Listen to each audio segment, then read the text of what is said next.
Hello, ഇന്ന് നമുക്ക് വളരെ ടേസ്റ്റി ആയിട്ടുള്ള ഈസി ആയിട്ടുള്ള ചുക്കപ്പം എങ്ങനെ ഉണ്ടാക്കുന്നത് നോക്കാം. നിങ്ങൾക്ക് കാണാം, വളരെ ക്രിസ്പിയാണ്, നല്ല ടേസ്റ്റിയാണത്, വളരെ ഈസിയാണ് ഉണ്ടാക്കിയെടുക്കുക. നമുക്കൊരു മാസത്തേക്കൊക്കെ സൂക്ഷിച്ച് വെക്കാനും പറ്റും. ഒരു സ്നാക്ക് ഐറ്റം 4 മണി ചായക്ക്, അല്ലാതെ വെറുതെ കുറിക്കാനും പറ്റും.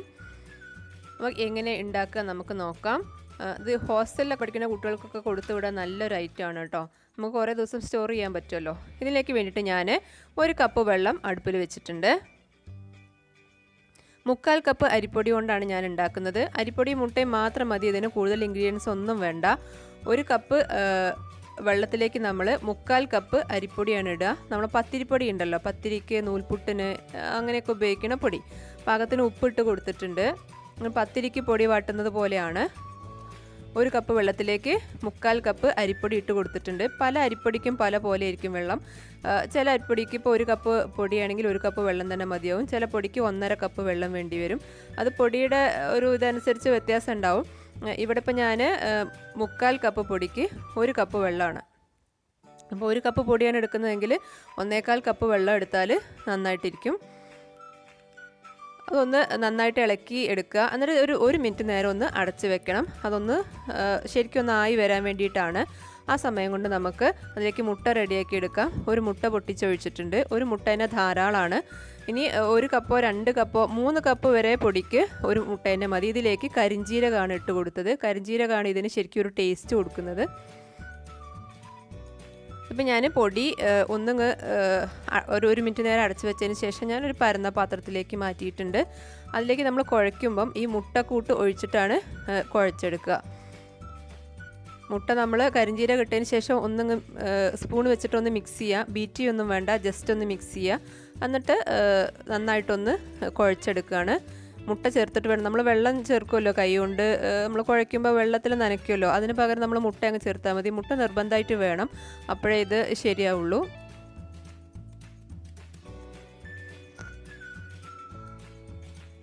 നന്നായിട്ട് കുഴച്ചെടുക്കുക. ആ 1 മുട്ട കംപ്ലീറ്റ് അതിൽ ചേർക്കത്തക്ക വിധത്തിൽ അത് ഇടയ്ക്കിടയ്ക്ക് ആഡ് ചെയ്ത് കൊടുത്താൽ മതി. അപ്പം 3 കപ്പ് പൊടിക്ക് വരെ നമ്മൾ 1 മുട്ട തന്നെ ഉപയോഗിച്ചാൽ മതി കേട്ടോ. കൂടുതലൊന്നും എടുക്കണമെന്നില്ല. അപ്പം കാണുന്നവർ വിചാരിക്കും 3/4 കപ്പിന് 1 മുട്ട എന്ന് പറയുമ്പോൾ നമ്മൾ അരിപ്പൊടി കൂട്ടുന്നതിനനുസരിച്ച് മുട്ട കൂട്ടി കൊടുക്കണമെന്ന്. അങ്ങനെ വേണ്ട. അപ്പോൾ ഞാൻ നന്നായിട്ട് കുഴച്ചെടുത്തിട്ടുണ്ട്.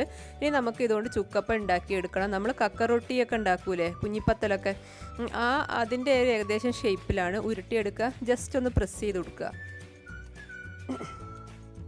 പക്ഷേ കക്കറൊട്ടിയുടെ ഒന്നും അത്ര വലുപ്പം ഇത് വേണ്ട, അത് കുറച്ചുകൂടി കുഞ്ഞ് സൈസിലാണുള്ളത്. ഒന്ന് ഉരുട്ടിയിട്ട് ജസ്റ്റ് ഒന്നും കൂടി പ്രസ് ചെയ്താൽ മതി. ഇനി കുറച്ച് ഈസി ആയിട്ടുള്ള വഴിയാണ് ഇപ്പോൾ ഞാൻ ചെയ്യണത്. ചെറിയ നൂല് പോലെ ഇങ്ങനെ വിരലിൻ്റെ അത്ര വണ്ണത്തിൽ ഇങ്ങനെ നീളത്തിലാക്കി എടുക്കുക. എന്നിട്ട് ഒന്നും കൂടി പ്രസ് ചെയ്ത് കൊടുക്കുക. അപ്പോൾ നമ്മൾ കുറച്ച് ആൾക്കാരൊക്കെ വീട്ടിൽ 3-4 ആൾക്കാരൊക്കെ അല്ലെങ്കിൽ കുട്ടികളൊക്കെ ഉണ്ടെങ്കിൽ എല്ലാവർക്കും കൂടിയും ചെയ്യുകയാണെങ്കിൽ ഈസി ആയിട്ട് ചെയ്യാവുന്നതാണ്. കുറച്ച് സമയം എടുക്കും ഇത് ചെയ്തെടുക്കാൻ.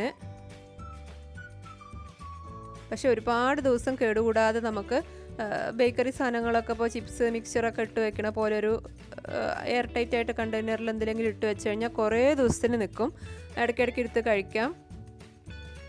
സ്നാക്കായിട്ടൊക്കെ 4 മണി ചായക്കോ അങ്ങനെയൊക്കെ കഴിക്കാം. ഞാനിപ്പോൾ അതെല്ലാം ഇങ്ങനെ വിരലിൻ്റെ വണ്ണത്തിൽ ഇങ്ങനെ നീട്ടി വെക്കുകയാണ്. എന്നാൽ പിന്നെ ഓരോന്ന് എടുത്തിട്ട് ഇങ്ങനെ ചെയ്യാൻ നല്ല എളുപ്പമാണ്.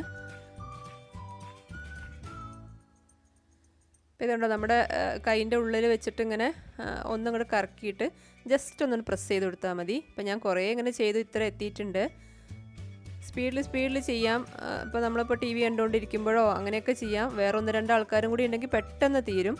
കുട്ടികൾക്കൊക്കെ നല്ല ഇഷ്ടമുള്ളൊരു പരിപാടിയായിരിക്കുമല്ലോ ഇത്, ഇങ്ങനെ ചെയ്യാൻ. കുട്ടികൾക്ക് പൊതുവേ നമ്മൾ ചപ്പാത്തിയോ പത്തിരിയൊക്കെ പരത്തുമ്പോൾ അതിലൊക്കെ ഒന്ന് ഹെൽപ്പ് ചെയ്യാനും ഉരുട്ടാനും പരത്താനൊക്കെ നല്ല ഇഷ്ടമായിരിക്കും, മാവ് കുഴയ്ക്കാനൊക്കെ. അപ്പോൾ അവരെയും, കുട്ടികളുള്ള വീടാണെങ്കിൽ അവരെയും വിളിക്കുക. ഇതിപ്പോൾ ഞാൻ മൊത്തം ചെയ്ത് കഴിഞ്ഞിട്ടുണ്ട്. ഇനി നമുക്കിത് ഫ്രൈ ചെയ്തെടുക്കണം. ഫ്രൈ ചെയ്തെടുക്കുമ്പോൾ കുറച്ച് ക്ഷമ വേണ്ടത്.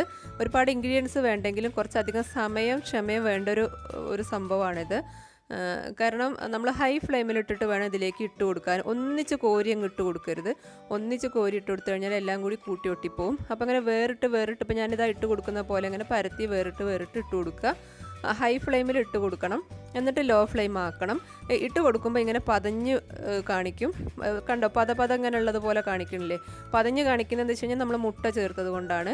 അത് ഒന്നിങ്ങോട്ട് വെന്ത് വരുമ്പോൾ ആ പതയൊക്കെ അടങ്ങി ക്ലീൻ ആവും. അപ്പം നമുക്കിത് കാണാൻ പറ്റും. ഇപ്പം നമുക്ക് ഈ ഇട്ട സംഭവം ചുക്കപ്പം കാണാനേ പറ്റണില്ല പത കാരണം. ഇനി കുറച്ച് സമയം കഴിഞ്ഞാൽ ഈ പതയൊക്കെ ഒന്ന് അടങ്ങിയിട്ട് നമുക്കിത് കാണാൻ പറ്റുന്ന രീതിയിലായിട്ട് വരും.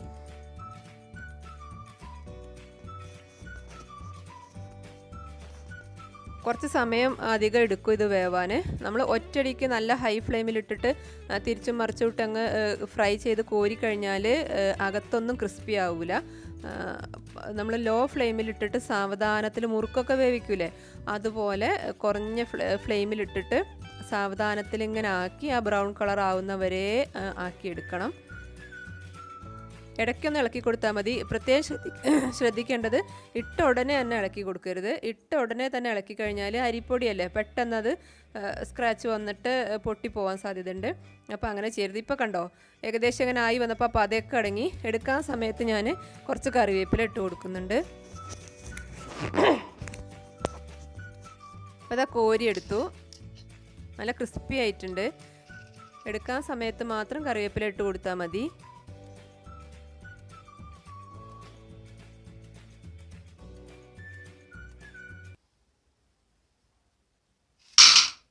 അത് ഇട്ട് കൊടുക്കുമ്പോഴുള്ള ആ സൗണ്ട് ശ്രദ്ധിച്ചാൽ തന്നെ അറിയാം നല്ല ക്രിസ്പി ആയിട്ടുണ്ടെന്ന്. ഞാൻ നെക്സ്റ്റ് ട്രിപ്പും കൂടി ഇട്ട് കൊടുത്തു. കുറച്ചധികം തന്നെ ഇട്ട് കൊടുത്തു. ഫസ്റ്റ് ട്രിപ്പിൽ ഞാൻ കുറച്ചേ ഇട്ടിട്ടുള്ളൂ.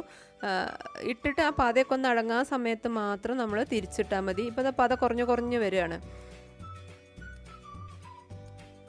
ചെറിയ ഫ്ലെയിമിലിട്ടിട്ട് ക്ഷമയോടുകൂടി കുറച്ചധികം സമയം വെച്ച് തന്നെ ചെയ്താൽ മാത്രമേ ക്രിസ്പി ആവുള്ളൂ. ഇല്ലെങ്കിൽ നമുക്ക് കടിക്കുമ്പോൾ അങ്ങനെ ചതഞ്ഞു പോകും. ആ കറുമുറു സൗണ്ടൊന്നും ഉണ്ടാവില്ല. ഉള്ളിൽ ശരിക്ക് ഇങ്ങനെ വേവാത്ത പോലെ കിടക്കും. വെന്തിട്ടുണ്ടാവും, പക്ഷേ ചതഞ്ഞിരിക്കണ പോലെ തണുത്തിരിക്കണ പോലെ ഉണ്ടാവും. നമ്മൾ ചിപ്സൊക്കെ തണുത്താൽ എങ്ങനെ അതുപോലെ ഇരിക്കും, ക്രിസ്പിനെസ് ഉണ്ടാവില്ല. കുറച്ച് ക്ഷമയോടുകൂടി തന്നെ ചെയ്യണം. എന്നാലേ നമുക്ക് കുറേ ദിവസത്തേക്ക് സൂക്ഷിച്ച് വെക്കാനൊക്കെ പറ്റുള്ളൂ. പല രീതിയിലും ചെയ്യണവരുണ്ട്. ഞാനിപ്പോൾ ഈ ഒരു മെത്തേഡിലാണ് ചെയ്യണതെന്ന് മാത്രം. ഇതാകുമ്പോൾ എന്താ വെച്ച് കഴിഞ്ഞാൽ നമുക്ക് അരിപ്പൊടി എല്ലാവരുടെയും വീട്ടിലുണ്ടാവുന്ന ഒരു സംഭവമാണ് അരിപ്പൊടി. അതിലേക്ക് ഒരു മുട്ടയും കൂടി ഉണ്ടായി കഴിഞ്ഞാൽ ഒരുപാട് പേർക്ക് കഴിക്കാൻ കുറിക്കാനുള്ളൊരു സോ റെഡിയായി കിട്ടും. ഈസിയാണ്, മാത്രമല്ല ഒരുപാട് ദിവസം സൂക്ഷിക്കാനും പറ്റും.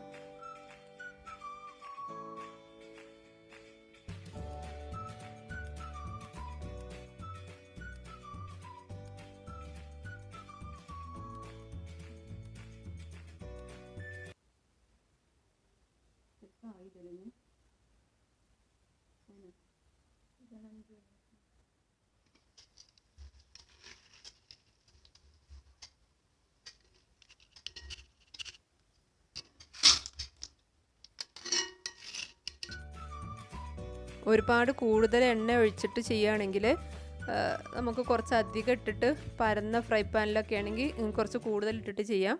ഞാനിപ്പോൾ കുറച്ച് എണ്ണ ഒഴിച്ചിട്ടുള്ളൂ. പിന്നെ ഏറ്റവും വലിയൊരു സുഖം ഉള്ളതെന്ന് വെച്ച് കഴിഞ്ഞാൽ ഓയിലൊട്ടും കുടിക്കൂല. കാരണം നമ്മൾ ബേക്കിംഗ് സോഡയോ അല്ലെങ്കിൽ അങ്ങനത്തെ സംഭവങ്ങളും ബേക്കിംഗ് പൗഡറോ അങ്ങനത്തെ ഒന്നും ചേർക്കണില്ലല്ലോ.